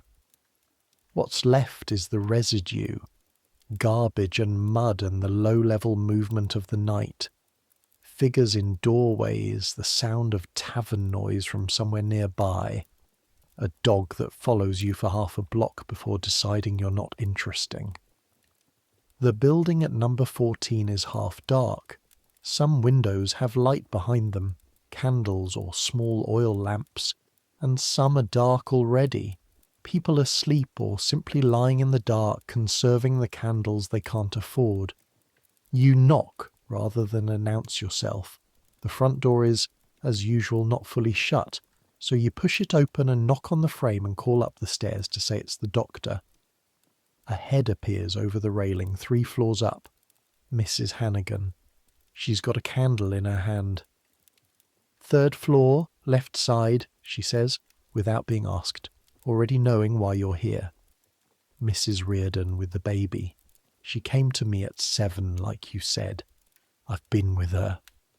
And the baby, you ask? A pause that you stand inside of and feel the full weight of.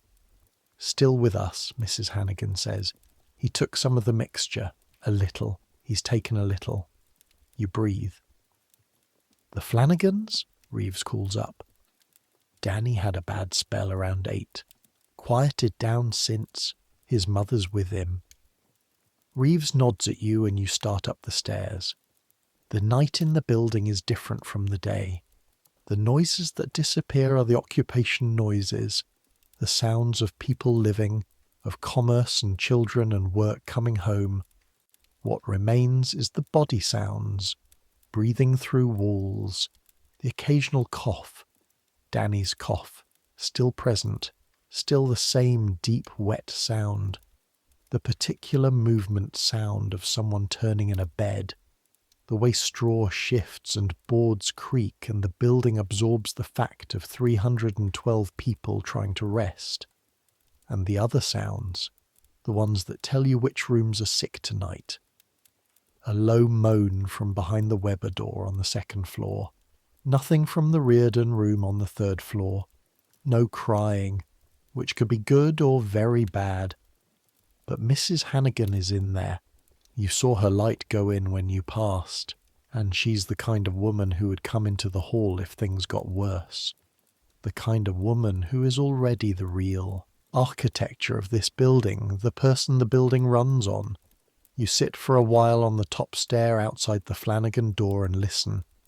Danny's cough, periodic, deep and wet, and the sound of a body working very hard at a problem that isn't going to be solved by working hard. Reeves is inside with the Flanagans. He went in and the door closed, and you can hear the low murmur of voices, his and Mrs. Flanagan's, the occasional word. You sit with your back against the wall, and the cold of the stair through your trousers and your hands around your knees, and you look at the dark hallway and think. You think about the crack in the pump platform that you saw this morning. About the 37 cases that started the 1849 epidemic and the 5,000 that followed. About the baby in the Reardon room and the small amount of the salt and sugar mixture she's been taking in. You think about Dr. Snow in London, the name Reeves mentioned, the man with the map and the theory, who is working on the same problem from a different angle, who has drawn his own map of dots around his own pump, who is making the same argument to the same kind of officials with the same results. You think about the distance between knowing and being able to do anything with what you know. This is the gap that 1853 lives in. The knowledge is almost there. The mechanism is almost understood, not by everyone, not officially, but in the instincts of doctors who look at maps, and in the practice of grandmothers who say boil the water without knowing why. The science is 3 years away from being published in a form that will change medical practice, 10 years away from being accepted, 20 years from being the standard. In the meantime, the pump is there, the crack is there, the water is what it is, and the building sleeps around you or tries to. You sit on the stair until Reeves comes out of the Flanagan room. His face in the candlelight tells you something, and that something takes the shape of a very small, very careful hope. Danny has kept the fluids down this evening. His fever is slightly, fractionally, lower than this morning. He is not better. He is not close to better, but he is not worse, or he is less worse, which in a night like this is its own kind of news. The baby? Reeves asks. Mrs. Hannigan said he took a little of the mixture. He nods, doesn't say anything. Sometimes in medicine a small thing is a large thing, and you've been here long enough to understand when not to interrogate the small things too closely. You make the round. Mrs. Reardon and the baby. The baby is sleeping, or something close to sleeping, in a way that has less of the terrible flat quality you heard in the afternoon. Mrs. Hannigan has the particular composed alertness of a woman who's been a nurse without the title for 30 years, who will be here all night and will not need to be asked. You leave them, the Weber room. Mr. Weber is worse. Reeves spends 15 minutes with him, gives him the salt and sugar mixture himself, in very small amounts, while Mrs. Weber watches. The two Weber children are pale and quiet, but not in the state their father is in. The woman on the third floor who lives alone, you have to think for a moment, she told you her name and you filed it, Mrs. Doolan. She answers the door slowly, holding the door frame. The cramps are worse. She didn't boil the water, she says, because the brazier went out and she didn't have the coin for more coal, and she didn't want to bother anyone. Reeves buys coal from the small stock the building's front room has for communal use, pays for it himself from the small leather pouch he carries, and lights her brazier and boils the water himself and gives her the mixture in her own cup, and tells her to drink. She drinks. She looks at him over the cup with the eyes of a woman who has survived this long by not trusting easily, and who is deciding right now whether to trust this. "I'll send someone to check on you in the morning," you say. "Mrs. Hannigan would—" "I'll ask Mrs. Hannigan." She nods, drinks more of the mixture. Her hands are shaking slightly around the cup. You leave her with the brazier burning and the pot on it, and the knowledge that someone knows she's here. It's past midnight when you and Reeves leave the building. The street is quieter. Not quiet. This street is never fully quiet, but the particular hum of Orange Street at midnight, which is less frantic than noon and less grim than 3 in the morning when everything is at its lowest ebb, and the people who haven't got beds try to sleep in the doorways. You walk in silence for a while. The cold is proper now. Not just October cold, but the precursor to real cold. The kind that has a serious quality to it, that reminds you winter is not theoretical, that is already here in the corners and the shadows and working its way into your joints. "The Weber father," you say.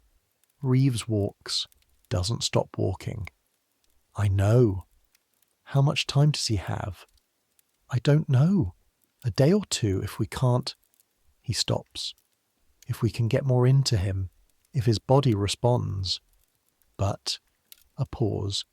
Not the pause of not knowing, the pause of not wanting to say it out loud in a street where saying things makes them more real.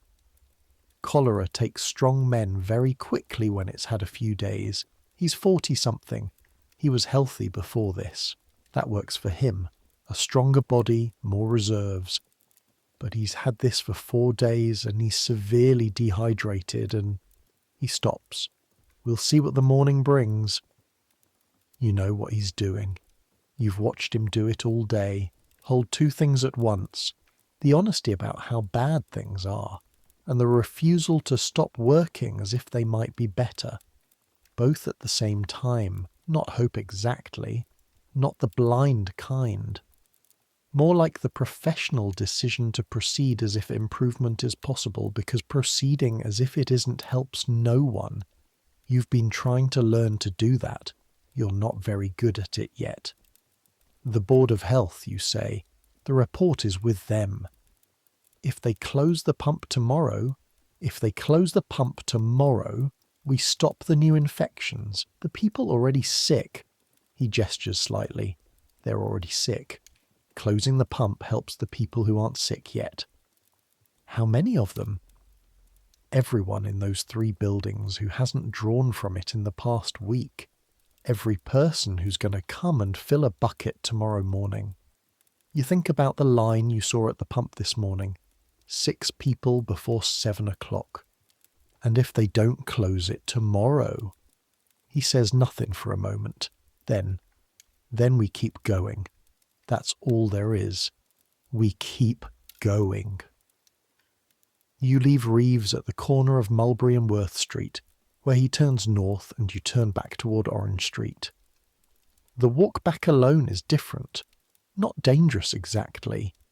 You know these streets well enough now to know the corners and the alleys and the particular shadows that carry more risk than others. But different. Quieter inside your head and louder on the street, because at night the city makes its own sounds more present. The watchman's call, the distant music from somewhere, the sound of the river somewhere under everything. The river, the East River to the east, the Hudson to the west. The water that flows through and around this island without caring what happens on it. You stop for a moment on a corner, not sure why, and look up. The sky above 5 Points is always dirty with coal smoke and the exhalations of the city, and most nights you see nothing. No stars, no clear dark, just a flat grey-orange reflection of the city's fires and lamps. But tonight there's a wind from the north that's done something to the smoke, pushed it sideways, and you can see a narrow strip of clear sky directly overhead. Stars. 3 of them, or the same star through 3 gaps in the remaining cloud. Moving slowly, all the clouds are moving and they're standing still. You stand and look at them for 30 seconds, maybe 40. Then you keep walking. The building when you re-enter it is almost still. Almost. Danny Flanagan is coughing again. The sound has taken on a specific rhythm by now, familiar as the building's own heartbeat. Somewhere above you a child is fussing, not crying properly. Just the small sounds of a child disturbed in sleep. The building shifts and settles in the cold. You climb to the 4th floor slowly, not to check on anyone, just to listen. Outside the Flanagan door you stop and put your ear to the wood for a moment. You know it sounds strange, but you've done it before when you couldn't sleep. When the cough was particularly bad, just listening to confirm that the rhythm is still there. It's there. You go up to the 6th floor in your room. Colum is asleep. He went to work this morning. The dockyard loading cargo. The heavy physical work that pays less than it should and takes more than it gives. And he'll be asleep by 8 on any normal night. He's a long shape under the blanket with his arm thrown over his face the way he always sleeps. You sit on the edge of the mattress and take your boots off. The boots! The boots that you oiled on Sunday and that have carried you. You try to calculate it. Maybe 8 miles today? 10? The weight of that in your heels and calves as you finally take them off and feel the cold floor under your stockings. You lie down without undressing. Because the night is cold, and because undressing takes energy you don't have. The building sounds different when you're horizontal. Everything is closer. These sounds come through the floorboards and up through the straw and into your body, which is to say you feel the building more than you hear it. The vibration of Danny Flanagan's cough 3 floors down, arriving as a faint tremor in the wood. The footsteps of Mrs. Hannigan somewhere below you. The absolute stillness of the room to your right where the man with no English lives. Your body starts to relax into the mattress in stages, the way it does when you've pushed it too far. First the feet and calves, then the back slowly unknotting, then the shoulders releasing the tension they've been holding since morning. Your hands, which have been cold all day, are finally warming under the blanket. The ceiling above you is invisible in the dark. You think about the baby in the Reardon room, who took a small amount of the salt and sugar mixture. A 4-month-old baby whose name you still don't know. Mrs. Reardon never said it today, or you missed it in the chaos of everything else. A small person who has been in the world for 4 months and 3 days, and who tonight is fighting a battle that they don't know they're fighting, with the help of a formula that no one has yet proven is the right one, and that some doctors would say is wrong, lying in a room that is too cold and too dark and too small, with a mother who hasn't slept properly in 3 days, and a candle that is probably guttering by now. You think about Thomas Quigley on Baxter Street, watching the pot come to the boil with the concentration of a man who has been given the only useful thing to do, and is doing it with everything he has. You think about Dr. Snow in London with his map of dots, making the same argument you've watched Reeves make today, waiting for the same committee to look at the evidence and decide whether to act. You think about Mrs. Carrigan on Mulberry Street, who agreed to use the Baxter Street pump, who said, "I'll be here with a dry certainty that was its own form of defiance." You think about all the people behind all the doors who are fighting versions of the same fight, in the dark, behind closed doors, in rooms that the city doesn't see and doesn't count and doesn't fully think about in any way that leads to action.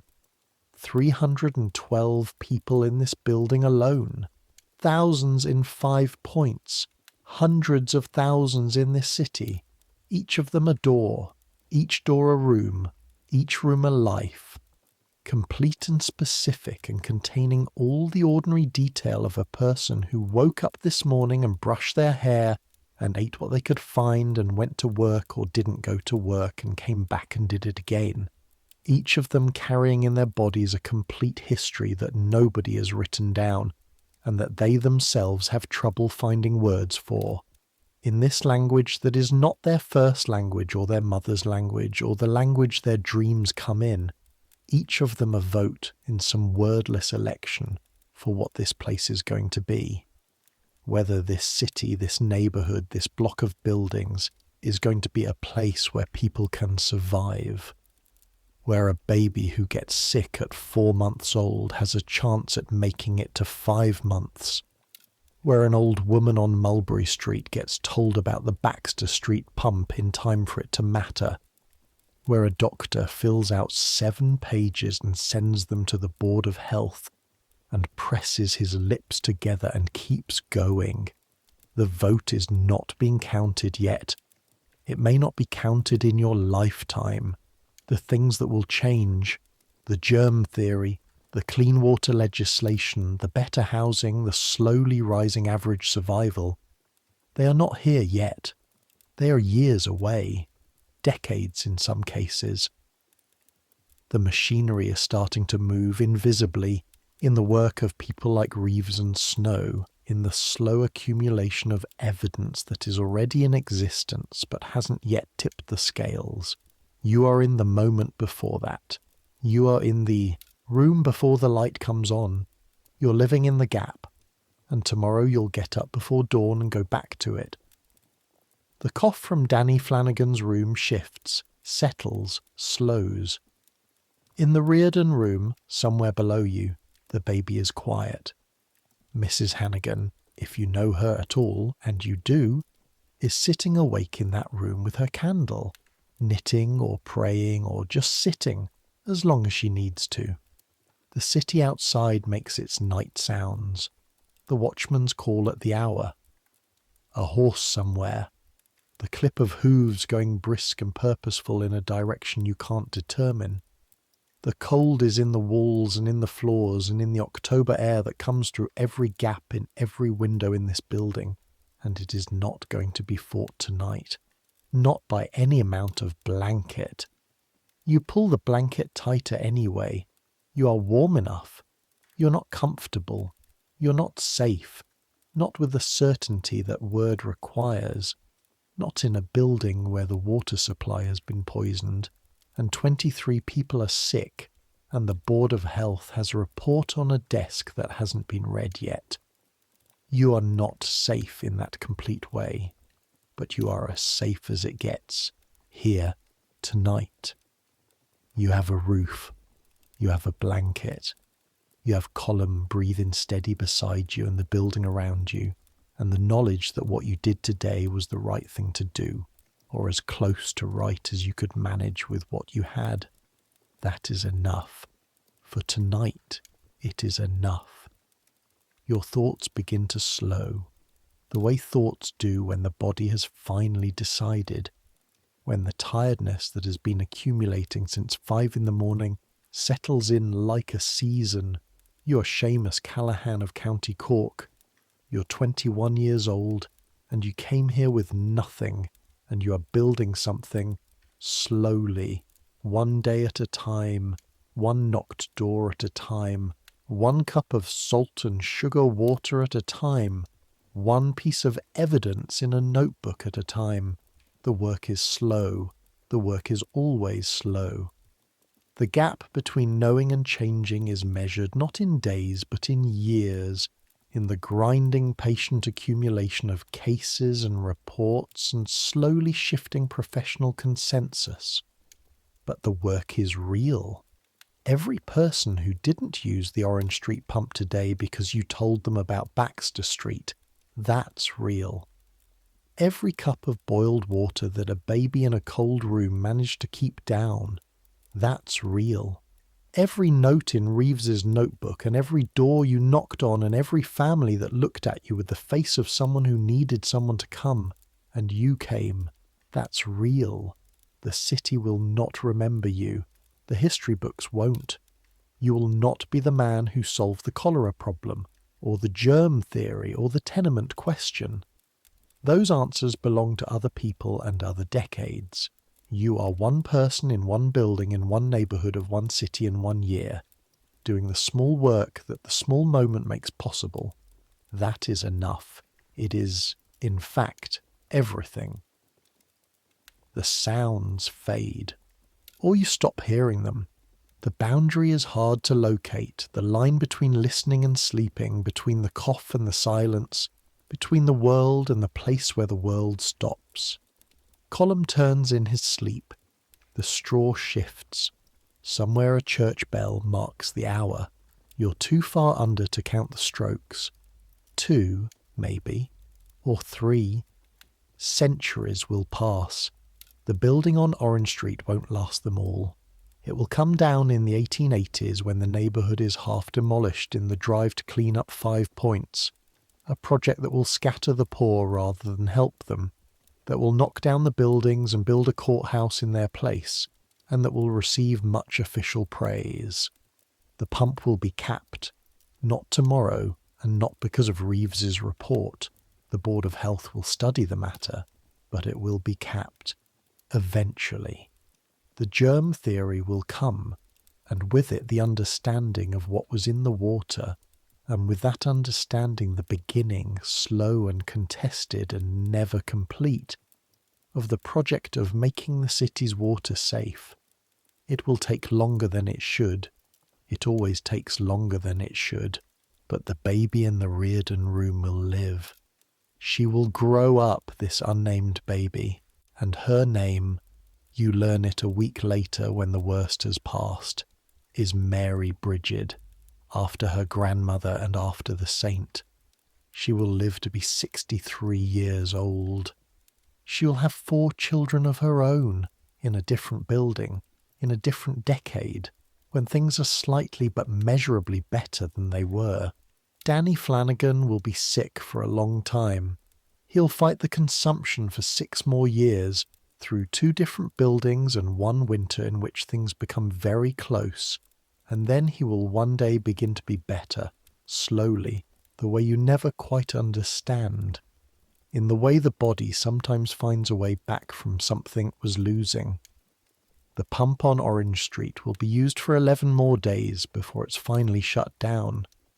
31 people will contract cholera from it during those 11 days. 4 of them will die. Mr. Webber will be one of those 4.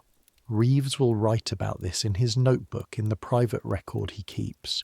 He will write, Webber, Carl, age 43, bricklayer, survived the crossing from Hamburg in 1848, worked 5 years in this city, died October 14th, 1853, of cholera contracted from the Orange Street pump. The pump was closed 3 days later. Too late for him. Not too late for the 31 who came after, none of whom died. You will carry that with you. The 3 days, the 11 days between the report and the closure, the 4 people. You will carry it not as guilt. It wasn't your fault or Reeves's fault or any single person's fault in a way that guilt usefully addresses, but as the thing you now know about the gap between knowing and changing, as the length of that gap measured in days and in names. 4 days between the first case and the report, 11 days between the report and the closure, 4 deaths in those 11 days. This is not dramatic. This is not a story with a villain who can be stopped or a moment of triumph that solves the problem. This is the slow-motion, door-by-door, cup of boiled water at a time work of changing the world. This is how it happens. this is how it always happens. In the rooms behind the closed doors, in the work of people who knock and who come when nobody called and who go back at midnight and come back in the morning, in the bodies of people like Karl Weber, who deserved better and got what the city could manage, which was not enough. In the small, careful act of a 17-year-old boy watching a pot come to the boil with everything he had. But that's the future. Right now, you're in your bed in October 1853 on the 6th floor of 14 Orange Street, and your body has made its decision, and the day is over, and the work of sleeping is the work that's left. Let it come. Let the cough recede into the distance. Let the cold in the walls be the cold in the walls. Let the city go on without you for a few hours, the way it will, because it always does, because 500,000 people and all their waking and working and worrying don't wait for you to catch up. Let it go. You've done the thing that today required. You knocked on the doors, you carried the bag, you stood at the pump and looked at what was there. You watched Reeves make his notes, and you added your own, and between the two of you, 14 families know tonight something they didn't know this morning. That's what there was. Let your hands go loose, those hands that have carried the bag and turned the pump handle and held the sick child and steadied the cup. Let them rest. Let the tiredness that is in your feet and your calves and your lower back and your shoulders, the accumulated weight of 8 miles and 23 doors and one afternoon of understanding exactly how bad things are, let all of that settle into the straw and the cold air and the darkness and become simply what happened today, which is over, which is done. The same as yesterday, the same as tomorrow, the same as the 10,000 people in this city tonight who are doing the work of trying to change things, and the 30,000 who are suffering from the changes not having happened yet, all of them in the same dark at the same hour, all of them breathing the same cold October air. You're not alone in it. You never were. Let sleep take you the way the night takes the city. Gradually, without announcement, the lights going out one by one, until the darkness is complete, and the sounds that remain are the sounds of rest, of breathing, of the small necessary work of existing that continues even when you stop being aware of it. Take it. You've earned this. Good night.